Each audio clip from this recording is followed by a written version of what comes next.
在《楚乔传》第1季的结局中，宇文玥坠入冰湖，生死不死，而作为罪魁祸首的燕洵，自然与楚乔之间产生了无法怀的仇恨。也正是这种仇恨，让楚乔正式与他决裂。大战之后，带着秀丽军逃去西魏，然而却又中了燕洵的计谋，被10万大军拦住去路。这次楚乔没有再逃，带着3000秀丽军与10万魏军展开殊死搏斗。话接上回，在元阳看到楚乔冲来之后，便立刻下令进行迎击。军队之间的人数差距，并不是用所谓的勇气和信念就可以弥补的。楚乔还是将他看得太轻了，而楚乔却根本不顾人数的差距，带着秀丽军不断地向前冲击。散开，列阵！随着楚乔的一声呐喊，他身后的秀丽军队伍立刻整整齐齐地拉开了一条长长的横排队伍，整整3000人肩并着肩，犹如筑起了一道人形长城，将整个龙营关都护在了他们的身后。随着双方的兵马越来越近，战场之外的所有人都屏住了呼吸，看着眼前的这个宛如自杀的场面。随着兵器的碰撞声和士兵的呐喊声响起，两军正式碰撞在了一起，一瞬间凌乱的断肢和鲜血飞舞了起来。战场上的近身搏斗没有太多的技巧，无非就是将敌人置于死地。敌人从谁的防线突破了，谁就是秀丽军的罪人。这是楚乔在两军交战之前喊出的最后一句话，也成为了秀丽军们疯狂厮杀的命令。即便没有了武器，也要扑到敌人的身上咬他们的脖子；没有了战马，就拖住对方的马腿，将他们一同拖下来。这场战斗的惨烈程度可谓是让人发指。贺萧也脱下了累赘的铠甲，挥刀砍下了一位敌人的头颅，然后浑身是血地寻找下一个目标。但魏军根本不畏生死，一个被杀就有3个扑上来，3个被杀就有10个，人数是他们最大的优势。即便是硬耗，也会把楚乔的秀丽军给耗光。只是西魏的士兵也低估了楚乔亲自训练出来的秀丽军，他们每个人的单兵作战能力都十分的出色，即便是身受重伤，都依旧在冲阵杀敌。也就在这一瞬间，西魏的士兵们被震撼住了，仿佛在他们面前的已经不再是人，而是一群疯子，一群魔鬼。看着战场上的局势，元阳不由得愤怒了起来。他倒不是愤怒自己的士兵如此的无能，而是愤怒为何楚乔这个女人手下会有如此多的猛将悍兵，并且还愿意为他付出自己的性命。这些都是所有将军可望而不可及的梦想。这些人是金钱得不到的，也是权势得不到的，但是楚乔却能够轻易的做到。随着军鼓一声声的响起，战场上也局面越来越焦灼。从清晨到至正午时间，战场上的尸体越来越多，但魏军却一直都没能够冲破仅有3000人的秀丽军防线。随着局势焦灼了许久，元阳也意识到了自己的战士们已经怯战了，而此时天空也开始阴沉下来，将原本的阳光遮盖了起来，为整个战场笼盖上了一个十分压抑的气息。随着阳光消失的最后一刻，元阳还是让人吹起了退军号。面对背水一战的秀丽军，他已经不知道自己赢下了这场战争会获得什么，仅仅是那战死的3000秀丽军尸体吗？而面对虎视眈眈的燕北，元阳选择保存自己的实力。在魏军退兵之后，秀丽军中也没有人再有力气继续追击了。那一瞬间，许多的秀丽军将士轰然倒下。但这一幕发生后，元阳也迅速地察觉到了，便立刻调转了马头，战士们给我冲！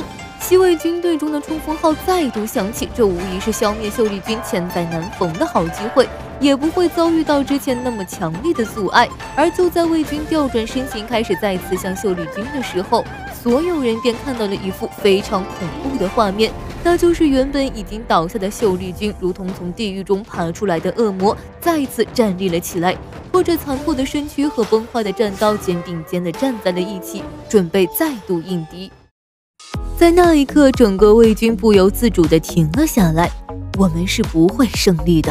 不知道谁出现了这个念头，一瞬间便卷袭了整个魏军，而元阳也不再继续逼迫战士们前进。此时的他面色十分沉静，翻身下马，望着那远处一身血红的少女，摘下了自己的头盔，在数万魏军的面前，向着那3000秀丽军深深地鞠了一躬。而他身后的将士们也随之重复了这个动作。做完这些事情后，元阳正式地带着魏军撤离，但这一次秀丽军的战士们却没有人再倒扰下，似乎是害怕元阳他们会再度杀回来一样。楚乔此时也拿着那把战刀，缓缓地向前走了几步，似乎也不相信对方就这样退了下去。但许久之后，楚乔的眼眶微微发红了。战士们，你们胜利了！随着楚乔的话音落下，他们身后的那些百姓们的哭声终于响了起来，仿佛劫后余生一样，泪流面目地冲向了秀丽君和楚乔，帮助他们去处理伤势。大人辛苦了！贺萧也带着活下来的将领们齐齐地对着楚乔弯腰回礼。你们辛苦了。随着一朵雪花的飘落，楚乔看着面前的将士们，眼泪也静静地流了下来。虽然秀丽君付出了惨痛的代价，但也赢得了这场没有任何胜率的战争。只是楚乔此时也没有想到，他们赢下战争的胜利却依旧无法离开这个地方，因为元阳已经确立燕洵和楚乔闹翻的准确性，龙吟关的大门已经不会再为楚乔打开，他只能走南疆通往南梁的水路，而这个水路也已经被燕洵彻底封死，楚乔依旧是穷途末路了。在那场惨战结束之后，大雪一连下了3日，秀丽军中的粮食早已经吃得差不多了。如果不是百姓还带了一些粮食，此时的秀丽军已经没有任何的食物，而帐篷也都分给了百姓中的老弱妇孺们，就连伤药也已经见底了。不少的伤兵只能自己忍受痛苦，熬不过去的人也就彻底的闭上了眼睛。楚乔看着那些被寒冷和伤痛夺取生命的将士，心中悲痛不已，但却找不到任何的一点办法。此时的他恨不得马上冲回龙吟关中，向燕洵磕头谢罪，让他救救这些无辜的人。但随即就只剩下了无奈的惨笑。燕洵果然是最了解他弱点的人。楚乔不怕战争，也不怕死去，唯一怕的是爱他的人为他白白牺牲。在这几天中，楚乔也带兵对元阳发起了4次冲锋，打算冲出一个缺口，但每一次都无功而返。元阳一直都坚守阵地，不去理会楚乔的挑衅，也不会理会他们的攻击，只是在一轮冲击上去后下令放箭，留下几十个性命后就没有了下文。所以楚乔也根本找不到任何的办法。随着雪越下越大，气温也开始疯狂的降低，加上寒风的侵袭，仅仅一个夜晚就有50多位秀丽军将士们和80多位百姓被冻死。最后百姓也忍不住了，纷纷离开了军队，向龙吟关跑去叫门。在这种生死关头，人们对于死亡的恐惧战胜了他们的良心，抛弃了那一直拼死保护他们的队伍，向着那有着温暖房屋的家乡跑去。楚乔和秀丽军用性命换来的信任，此时已经变得一文不值。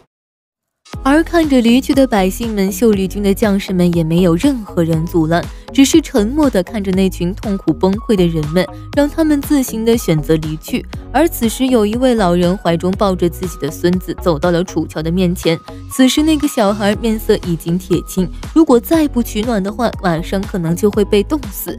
楚乔看着老人和孩子，已经说不出任何的话，他没有任何的愤怒和悲伤，也不会怨恨百姓们的背信弃义，因为他知道自己身为军人却不能保护自己的子民，只能看着他们无辜的死去，他无话可说。对不起。楚乔轻声说出了这句话，然后就沉默地低下了头。